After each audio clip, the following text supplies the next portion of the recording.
Welcome to the Christmas Connection, where the magic of the season comes alive. Join your host, Dawn Mack, as she connects you to the heart of the holidays. From cherished traditions and inspiring stories to conversations with the people who make this time of year truly special. So grab a cup of cocoa, get comfy by the tree, and let's celebrate the joy of the season together. This is the Christmas Connection. Hello there, friends, and welcome to the Christmas Connection.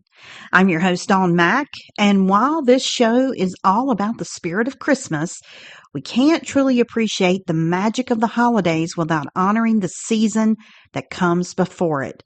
Today, we're going back in time, way back, to uncover the origins of Halloween. Where did this mysterious magical night come from? How did it go from an ancient festival of fire to the candy-filled celebration we know today? Let's grab a cozy blanket, pour a cup of something warm, and take a little trip through history, because the story of Halloween is one that's filled with mystery, meaning, and just a touch of magic. Before there were jack-o'-lanterns and trick-or-treaters, before there were costumes and candy, there was a festival called Samhain, spelled Samhain, but pronounced Samhain. And I will say, my entire life, I always pronounced it Samhain, the way it looks. It was celebrated by the ancient Celts more than 2,000 years ago across what is now Ireland, Scotland, and parts of northern France. Samhain marked the end of the harvest season and the beginning of winter, that time of year when the days grew shorter, the nights colder, and the fields quieted after months of hard work. For the Celts, it wasn't just a seasonal change, it was a sacred time, a moment when they believed the veil between the living and the dead grew thin. They thought that on the night of October 31st, the spirits of loved ones, and sometimes mischievous fairies, could cross over into our world.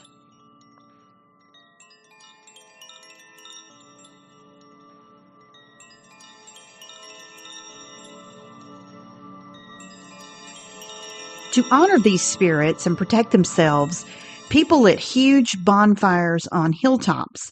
They wore animal skin costumes and masks, not to celebrate exactly, but to disguise themselves from any unfriendly spirits wandering by. They'd leave food and drink outside their doors as offerings, hoping to keep the ghost happy and prevent any mischief. Sound familiar?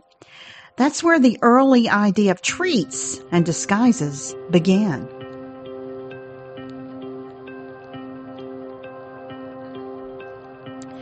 When the Romans conquered Celtic lands, they brought their own fall festivals like Feralia, which honored the dead, and a harvest festival celebrating Pomona, the goddess of fruit and trees.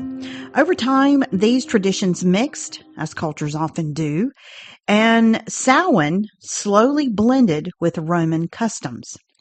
Pomona's symbol was the apple, and some historians think that's where the tradition of bobbing for apples may have come from. So if you've ever dunked your face in a bucket trying to grab an apple, you've got ancient Rome to thank.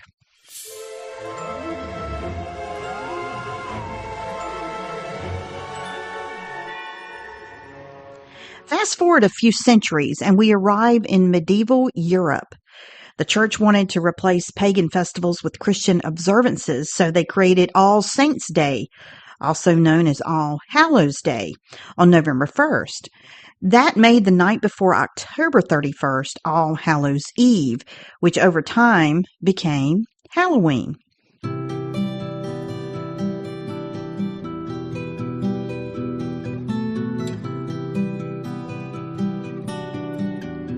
On All Hallows' Eve, people would attend church services, light candles for loved ones who had passed, and some even went door to door offering prayers in exchange for food, a practice known as souling. Children and the poor would sing songs or recite verses, and in return, they'd receive soul cakes, a little round pastry marked with the cross. If you think about it, souling was the great-great-grandparent of trick-or-treating. In Ireland and Scotland, people also practiced something called guising, which meant dressing in costumes and going from house to house performing little skits or songs for a treat. So when you see kids in costumes today, pirates, princesses, superheroes, and ghosts, they're carrying on a tradition that's hundreds of years old. Now let's talk about one of the most iconic symbols of Halloween, the jack-o'-lantern. Long before we carved pumpkins, the Irish and Scots carved turnips and potatoes. They'd hollow them out, carve faces, and place candles inside to ward off evil spirits. There's even an old Irish legend about a man named Stingy Jack.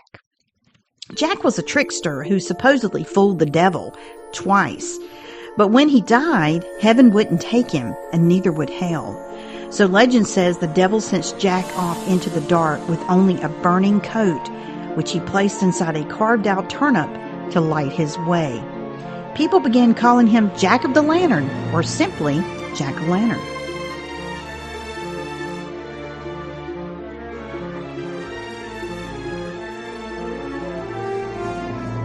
When Irish immigrants came to America in the 1800s, they found a new vegetable that was perfect for carving, the pumpkin. And just like that, a new Halloween tradition was born. Now, over time, Halloween began to shift from a solemn night of remembrance into a community celebration. In the 1800s and early 1900s, Americans celebrated with autumn parties, games, food, and storytelling. Costumes were still worn, but the focus moved toward fun and togetherness. By the 1920s and 30s, Halloween had become more commercialized. Costume companies popped up, decorations were sold, and neighborhoods began organizing events for kids. And then came trick-or-treating as we know it today.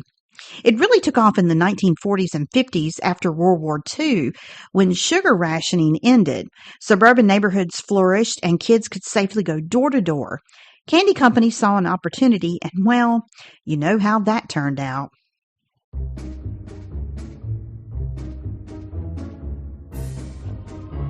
Today, Halloween is one of the most celebrated holidays in the world, not just in America, but in places like Canada, the UK, and even parts of Japan and Australia. It's a night for fun, creativity, and a little bit of mischief, but also a reminder of ancient roots that honored the cycles of nature, the passing of time, and the spirits of those who came before us.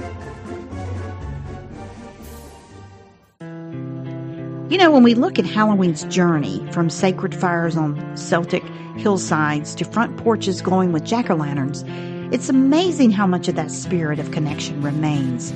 At its core, Halloween has always been about coming together, families, communities, and even the seen and unseen, to celebrate change, memory, and the light that guides us through the dark. And maybe that's why it fits so perfectly into the Christmas connection. Because both Halloween and Christmas share something timeless. They bring us closer to each other, to tradition, and to the stories that shape who we are. So the next time you see a flickering jack-o'-lantern or a little ghost running down your street, remember, you're looking at a piece of living history. A tradition that started thousands of years ago, passed from bonfires to candles, from turnips to pumpkins, from soul cakes to Snicker bars. It's all part of the same human story. One that reminds us to find joy in every season, wonder in the night, and connection in every celebration. So as we count down to Christmas, let's pause for just a moment to appreciate Halloween, not only for its fun and its treats, but for the way it connects the past with the present, and maybe even a little with what's to come. Thanks for joining me for this special episode of The Christmas Connection. I hope you've enjoyed our little journey through time. And if you learned something new today, or if it brought back a fond Halloween memory, I'd love for you to share it with me on social media. Until next time, I'm Dawn Mack, wishing you a cozy October filled with light, laughter, and maybe a pumpkin or two.